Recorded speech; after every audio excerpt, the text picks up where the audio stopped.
Chapter 4. Bye, Josh, Alice said in a flirty voice. Man, he's so cute, and to top it off, he's royalty, she said to Naomi. Can you imagine being with someone like that? I can totally see myself as a queen. He's from the kingdom of Dronia? Aiden asked. Yes, replied Naomi. Joshua was a member of the royal family. The two men that almost made Ethan a little shorter were his personal guards, she explained as they watched Joshua leave the arena floor, greeting the other students as he did so. They follow him everywhere and can be annoying, as you saw. You say he's part of the royal family? Asked Ethan. Son to the king and future ruler, Naomi replied. You understand why his personal guards are so vigilant to protect him, since he's meant to rule one day. All the more reason for me to get closer to him, added Alice. Is that all you can think about? Naomi asked. Don't be jealous because I'm a step ahead of you, Naomi, Alice responded. Whatever, Naomi replied mildly. So what is he doing here? Aiden asked. I mean, from what I understand, Dronia as a whole keeps itself secluded from the rest of the world. That's true, Naomi replied. From what I know about the situation, his decision to attend the academy wasn't a popular one, but he has his reasons. Now, what about the other two who were starting trouble earlier? Aiden added. Who were they? It's nothing to worry about, Naomi replied. It looks like it could be something to worry about in the future, Aiden responded. Why were they starting trouble? It's just like Joshua said. They look to intimidate the new students, said Naomi. That's not all they do. Rumor has it they come here specifically looking to recruit first years to join some secret group, Alice explained. They don't need to know about that, said Naomi. What's the name of their group? Aiden asked. No one knows, Alice replied. Not until you're made an official member. The entire thing doesn't make any sense, but I believe that's the whole point. What do you mean? Ethan asked. I mean, if you're on the outside looking in, the whole thing will be confusing to the point that you'll believe that it's something that was made up, a mystery. What you're saying makes no sense, Aiden said. Like I said, that's the whole point. There isn't much we know about this group, said Alice. Do they have some kind of purpose or something? Ethan asked. They don't need to worry themselves with these things, Naomi tried to intervene. Well, it's like a shadow organization more than anything else, Alice explained further as she ignored Naomi. You don't know who's in charge and everything's secretive. I also hear that most of its members are upperclassmen of the A rank, and most of their captains and seated officers. If you refuse them and they believe you to be a threat to their purpose, they make it their goal to take you out. So you won't run your mouth about what you've been told. You two should tread lightly around here. Those are just rumors, said Naomi. You don't know that for sure. And I think you're giving these people a little too much credit by calling them an organization. Well, there's a lot of talk that the A-rank captains were behind a lot of the disappearances last year. Disappearances? Aiden asked curiously. That's right, Naomi replied. Since last year, students have been disappearing from school.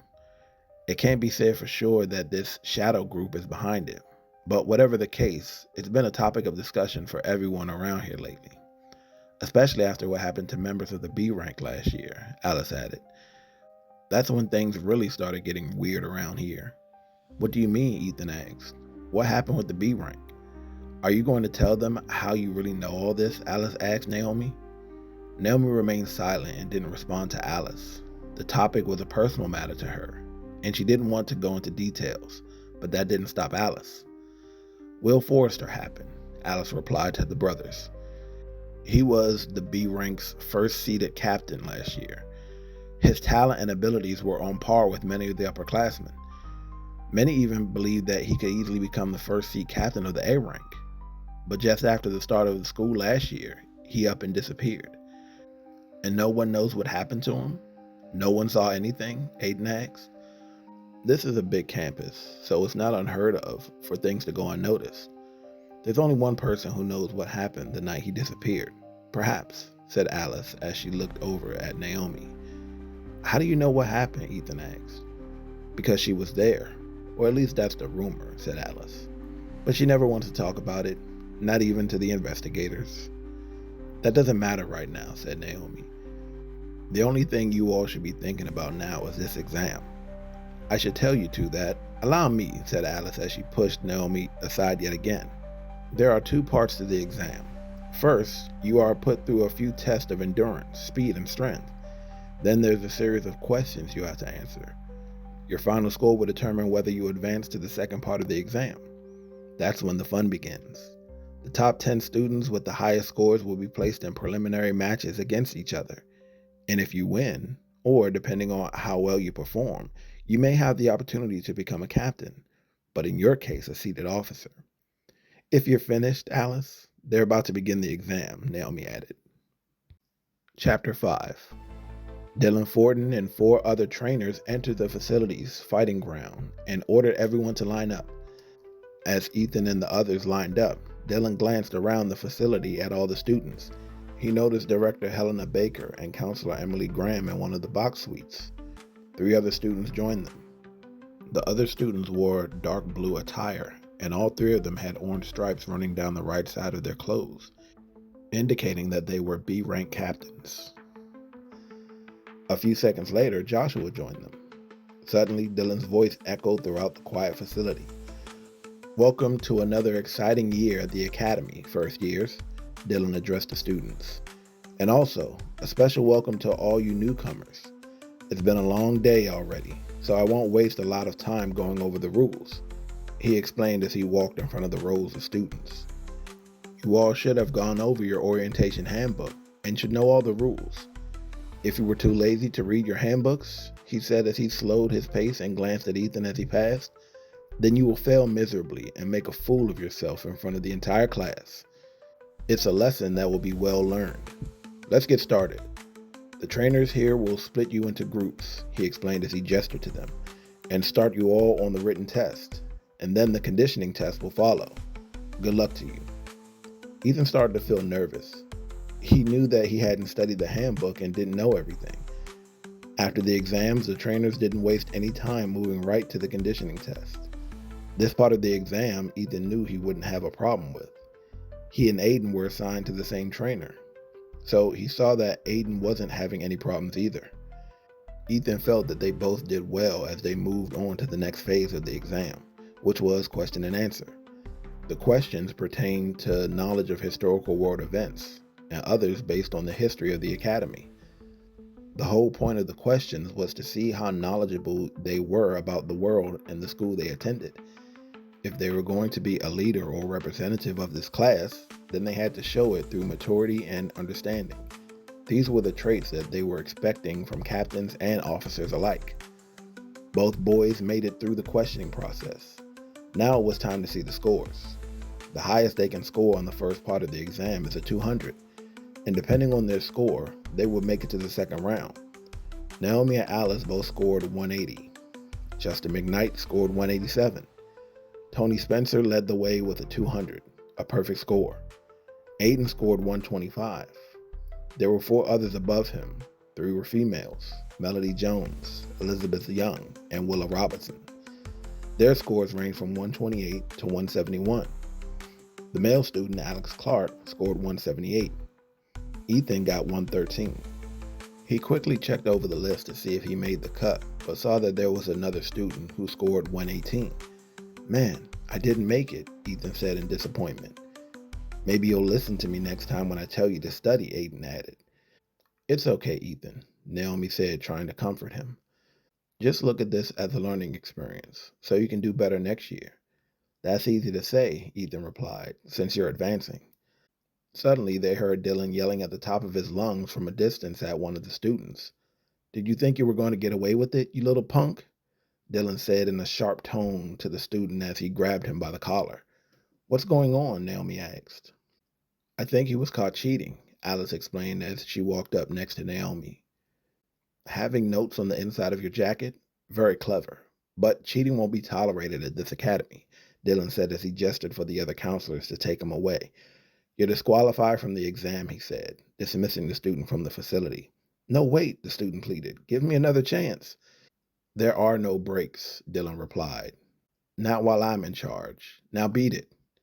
"Hey, look, he was the one who scored higher than you, Ethan," Naomi said. "It looks like you're in." "All right," Ethan said in excitement. The rest of the students who didn't qualify for the second part of the exam started to make their way off the floor to the seating area. Dylan wasted no time in beginning the second round. Now that we've finished with the first part of the exam, it's time to start the preliminaries, Dylan explained. These matches will help us to decide who will be this year's class captains and officers. The matches will be selected at random. Let's begin. The first match was between Alex Clark and Elizabeth Young.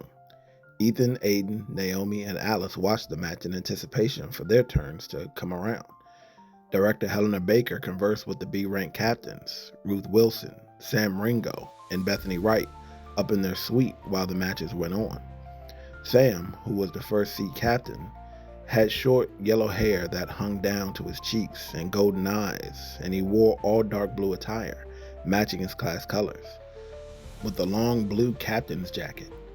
Ruth, who was the second seat, was a heavy-set female. She had dark skin and black hair that she wore in cornrows. She also wore all blue. Instead of a traditional captain's jacket, she wore a captain's vest, similar to Joshua and the other officers. Bethany, the third seat, had thick brown hair and fuchsia eyes.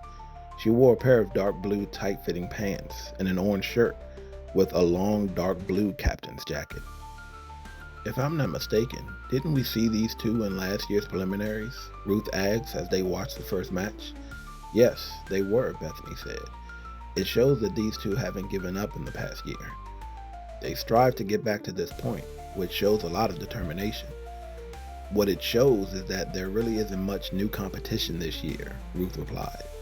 Well, that isn't a fair assessment to make, Ruth, Helena said. It's almost as if you've forgotten what your freshman years were like, she said as they continued to watch the match. I haven't forgotten, Madam Director, but I wasn't this bad. Then you must not remember those days like I do, Ruth, Sam said. Just what are you implying, Sam? Asked Ruth. I'm implying that you were just as bad, struggling to learn some of the basics of fighting. It was quite laughable if you ask me. No one asked you, so why don't you shut up? Ruth replied. Now, let's not get carried away, captains, Helena said. The point I'm trying to make is that you shouldn't look down your nose at others' inabilities. A lot of freshmen struggle to find themselves in their first couple of years, and you know better than anyone, Ruth. You know that it does take time, but when they finally reach their goal, their labor will bear positive results. She's right, Ruth, Bethany added. You should try to be more understanding. As a captain, it's your job to encourage, not to tear down. I know, she replied in irritation. I don't need you to try to give me another lecture. I mean, really, do you and Sam ever shut up? The captains continued to converse as the first match ended. Alex was the winner of the first match. It wasn't an impressive win, but he did guarantee himself a spot as an officer or captain. The next match was between Willa Robinson and Melody Jones. They both walked out onto the arena ground and prepared for their match. All right, Dylan said. Both fighters ready? Begin. I have to say that I'm interested in seeing this match, Naomi said to Ethan and Aiden as they watched Melody and Willa standing there, looking at each other. And why is that? Aiden asked. Is she someone you know? She's someone everyone knows, Alice added. She was a late enrollment, but soon was one of the top students for our class last year, Naomi explained. She excelled in everything. Sounds like she's a shoo-in to be captain, said Ethan. I would agree. You know, rumor has it that Willa and your sister had a private match on her first day, said Alice. The B-rank captains put it together in order to determine if they wanted to submit a request for her to move up to the B rank. Who won? Aiden asked. Ask her, Alice replied as she pointed to Naomi. She's never really been one to share. Tell us who won, Ethan asked excitedly. None of your business, Naomi replied. Alice, stay out of my business and stop telling them everything. Another rumor is Willa's opponent was supposed to be Tony Spencer, but for some reason that didn't happen. Care to give more details? Alice asked Naomi. No, she replied. Is it because he's stronger? Aiden asked. Tony is likely the strongest student in our class, hands down. Come on, throw a punch already, Alice yelled out at the two fighters along with the rest of the crowd that was starting to get restless from watching them standing there doing nothing. He doesn't look that tough, said Aiden as he glanced over at Tony. Don't be cocky, Aiden, Naomi replied. You saw what almost happened to you when you underestimated Benny. You'll continue to find that most of the students at this school have amazing abilities, and Tony is one of those students. Tony stood not too far away from where Ethan and the others were standing as he watched, waiting for Willa and Melody's match to begin. His facial expression was very plain and lifeless, as if nothing mattered to him at all. He glanced over at Naomi, Aiden, and Alice, who quickly looked away, hoping that he didn't see them staring at him. Ethan was the only one who didn't look away. As his eyes met Tony's, Ethan felt a certain uneasiness, as if danger were screaming out at him. But for some reason, Ethan couldn't look away. Tony finally turned his focus back to Willa as she started to address her opponent. "Well, Willa, are we going to get this match started sometime today?" Melody asked. "We will," she replied in a soft-spoken tone. "But I wanted to give you an opportunity to forfeit the match first." "Forfeit?" Melody replied, slightly confused. "Why in the world would I want to do that?" "Because you don't stand a chance against me. I think it would be the right thing for me to do, to offer you the chance to get out of this unharmed. The skills you possess aren't enough to overcome my own power, and I would rather not see you get injured in this match." "You're crazy," Melody replied.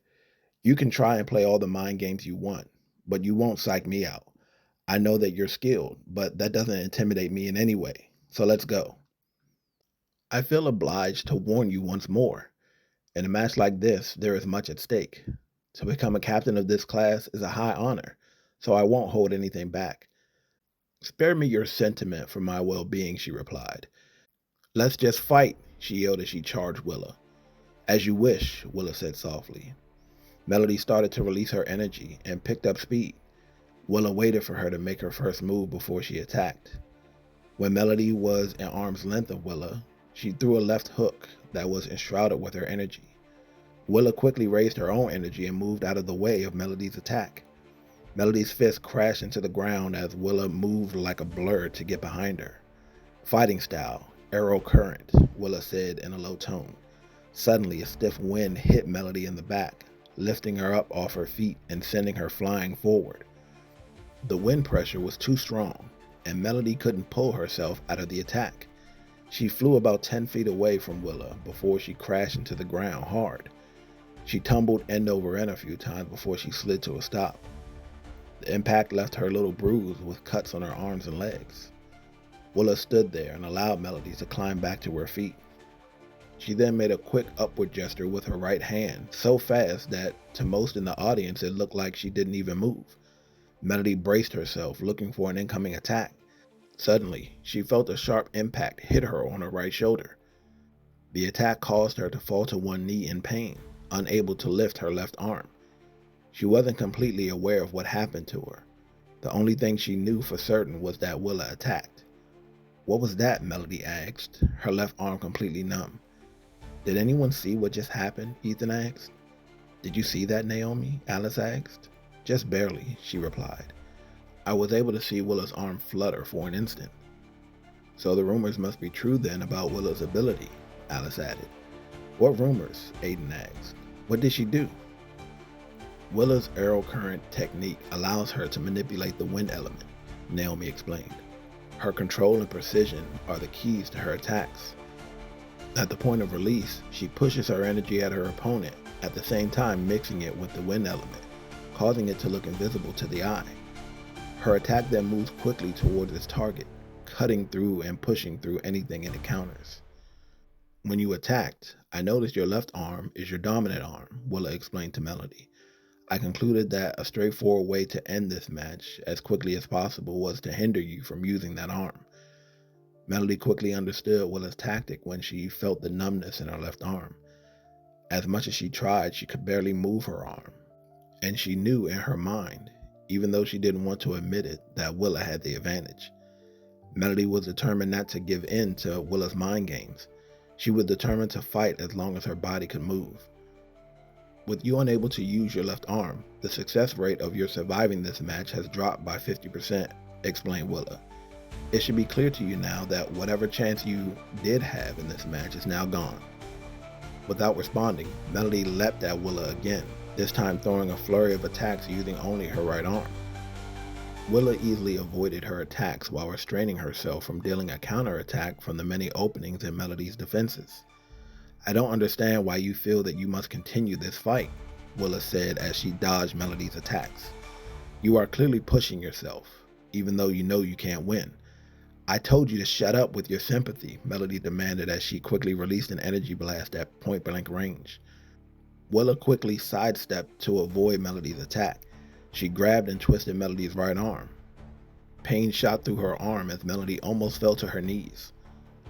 Willa pointed down at Melody's left leg and tried to use her arrow current technique again, wanting to put an end to Melody's movements and this match.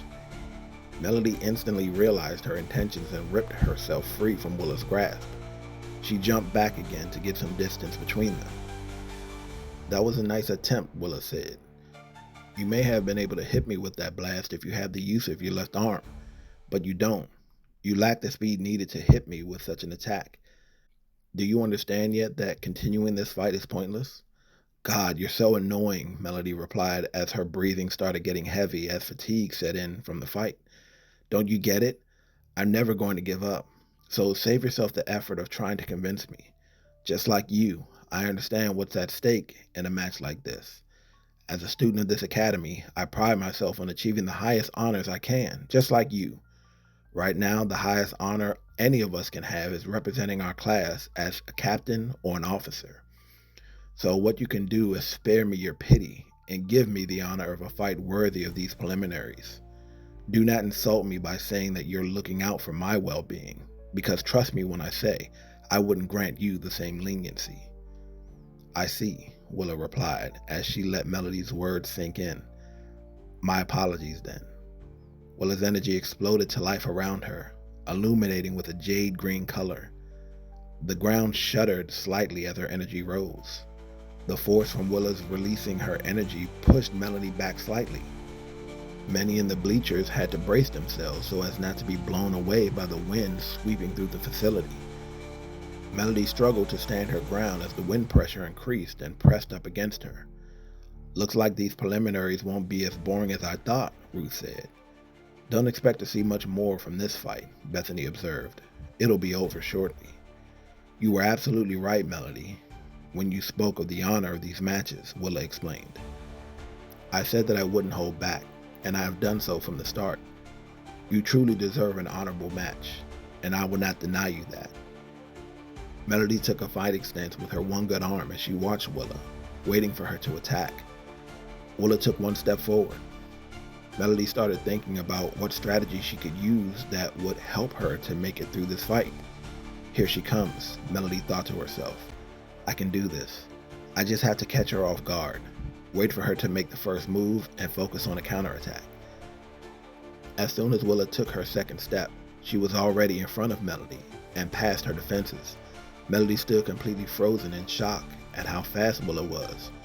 Everything moved in slow motion for Melody.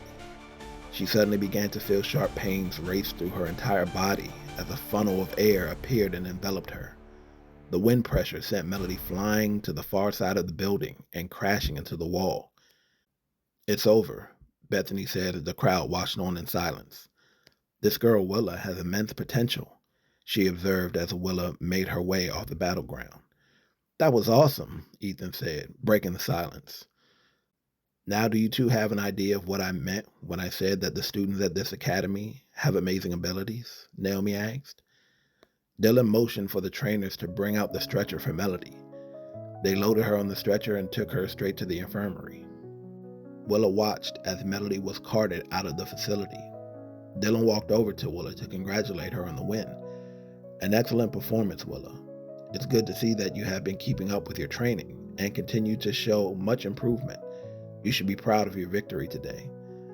I don't feel proud at all, she replied as she continued to watch Melody. She could see the amount of pain Melody was in from her attack. I didn't want to do that to her, Willa explained in a disappointed tone. I don't like causing pain to others. Well, you should try to pick a different profession then, Dylan replied. Choosing to be a fighter, you'll constantly be faced with situations like this one. I understand that much, replied Willa, but what? He asked. Look, you're a talented fighter, Willa. Probably the strongest in your class. And unlike most of the others, you have a good heart. But honestly, that might work against you later in life, especially traveling the path you're on now. These matches do more than just help decide if you'll be a captain or not. They help you to understand that sometimes tough decisions must be made. If you find yourself in a situation where lives are at stake and an enemy won't stand down, will you be hesitant because you're concerned for the well being of the enemy? A scenario like that is completely different, counselor. Of course, I'll know to do the right thing in a situation like that. Would you? He asked. The scenario may be different, but the circumstances of the situation may not be so simple. You have to start asking yourself tough questions like these now, so that when the time comes, you can be content with doing the right thing without letting the matter weigh heavily on your heart. I know you have the potential to be that person. That is another thing that shows the traits of a great leader, he explained. The ability to know when a situation is dire and being able to acknowledge that for the greater good, for yourself and those whom you lead. Remember that, he said as he walked back out onto the arena ground to start the next match. If you truly desire to be a leader, then don't feel downhearted about the decisions you make that will ultimately help save lives, including your own. Chapter 6. That's 2 matches down, Aiden said to Ethan and Naomi. So I wonder which one of us is going to be first. You know, something just crossed my mind, Ethan added. What if I have to fight one of you two? That's fine with me, Aiden replied. Just don't be a sore loser when I beat you. You always have something smart to say, you arrogant jerk, Ethan replied in annoyance. Now I hope it is you I fight, so I can mop the floor with you. Okay, our matches so far have proved to be promising, Dylan said. Now for the third match, he said as he gestured up to the large monitor on the far wall. The third match will be a student who served as an officer for his rank last year, Justin McKnight, versus a newcomer, Aiden Alexander. Looks like you got off easy this time, Ethan said tauntingly to Aiden. Remember what I told you, Naomi said as Aiden walked toward the battleground for his match. Don't underestimate your opponent, little brother. If you do, you'll lose, and bad. Don't worry about me, he replied with a small wave. I'm not as careless as you think I am, Aiden said to himself. I've seen this guy's file, and I know what type of person I'm dealing with. Aiden made eye contact with Justin as he walked out onto the battleground to meet him. He may have been an officer last year, but from what I understand about the reports, he got the title by default when the actual person who qualified for the position was kicked out of school. To be honest, out of the students that remain, I will consider him by far the easiest opponent. Your brother has confidence, Alice said to Naomi. That's good. He'll need it to survive around here. Confidence can easily be mistaken for arrogance, Naomi replied. You don't think he stands a chance, do you? Ethan asked. I think he's capable of handling himself in this match, she replied. But you should never underestimate your opponent. If you remember anything I tell you, remember that. Naomi looked at Willa as she walked by. Good job in your match, Willa. Thank you, Willa replied in passing. Anyway, Ethan, the students at this academy live for this. Don't think that Justin hasn't improved from last year. For all we know, he could be the strongest fighter in this class. Maybe, Ethan replied. But he doesn't know Aiden either. Well, let's just see if you're right, said Naomi. They're about to start. The rules are simple, Dylan explained to Justin and Aiden. You fight until I stop the match, or your opponent is no longer able to continue. This isn't a death match, so no lethal attacks. Any attempts of that sort will result in an automatic disqualification. Competitors ready. Begin.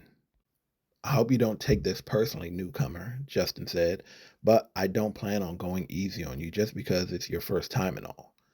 Well, I hope you give it your all, Aiden replied, because I don't want to hear any excuses when I beat you. You talk big, Justin replied with a cocky smile on his face, just like your sister. But let's see if you can back it up. Justin started the fight on the offensive.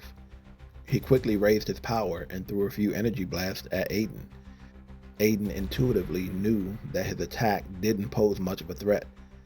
The amount of energy he put into the blast weren't very threatening, just enough to test him. The energy blast raced toward Aiden, 3 in all. Aiden easily sidestepped to avoid the first two. He went to deflect the third back at Justin, but he was already approaching with his second attack. Justin jumped into the air and threw more energy fire at Aiden from above. This tactic took Aiden by surprise. He put his guard up, barely in time to withstand most of the attack. Aiden could feel the burning sensation on his forearms from the energy blast hitting him. Justin wasted no time and quickly dashed at Aiden, unleashing a flurry of attacks. Aiden was forced to defend as Justin's efforts pushed him back. Two of Justin's blows managed to get through, a left kick to the ribs and a straight right to the chest. Justin started to chuckle about how easy this seemed to him. Justin continued his assault, landing blow after blow. But with all his efforts, Aiden didn't fall. Justin's power was raising as the flurries continued, but so did Aiden's. Aiden made sure that his power stayed on par with Justin's. Aiden started to even out the exchange of blows as he picked up his offense a little. At this point, their energies were now visible around them. Justin's energy gave off a white glow, and Aiden's was a silver color. Their energy flowed as they both kept up their attacks. Ethan, Naomi, and the others could feel the power coming off them as they put more force into each punch to try to break through each other's defenses. Aiden started to get the upper hand increasingly. Justin had a bewildered look on his face as he was forced to defend against Aiden's attacks. What's going on here? Justin asked himself as he continued to clash with Aiden. Why is this first year giving me so much difficulty? Aiden quickly caught Justin's fist and grappled with him for a moment.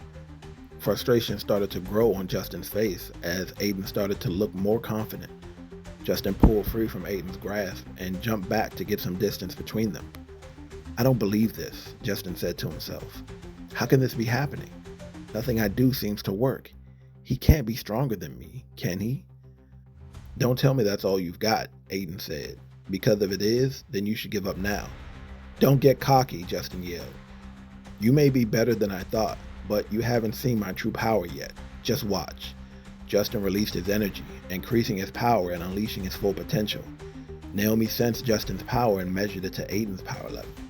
She didn't say a word, but she was surprised to learn that Aiden was stronger than Justin was. Maybe she gave Justin too much credit, or Aiden not enough. Aiden stood there, watching Justin as he released his energy. Aiden smiled slightly as he watched Justin, knowing what he was capable of, and knowing that he still had a slight advantage, because his power was greater. Aiden didn't waste time making a scene as he increased his power.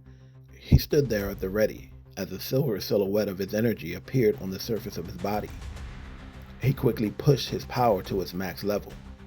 It seems the next conflict will be the last, Naomi said.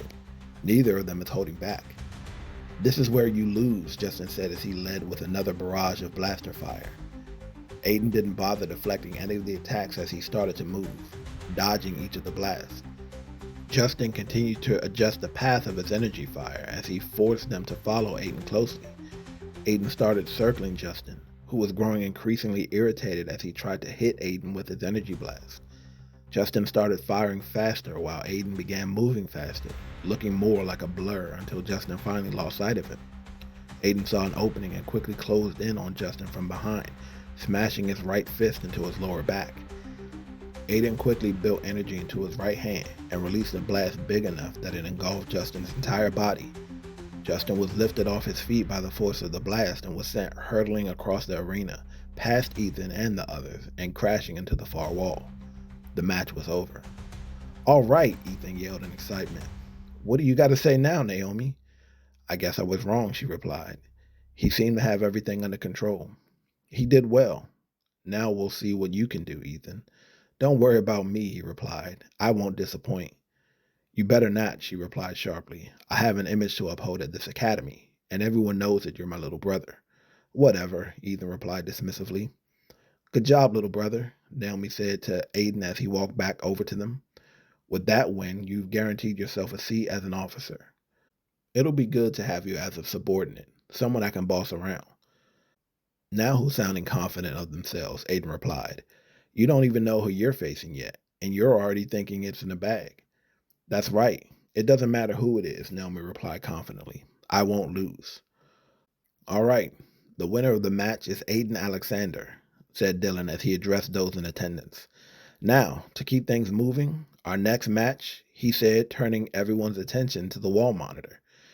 Is it my turn? Ethan asked himself.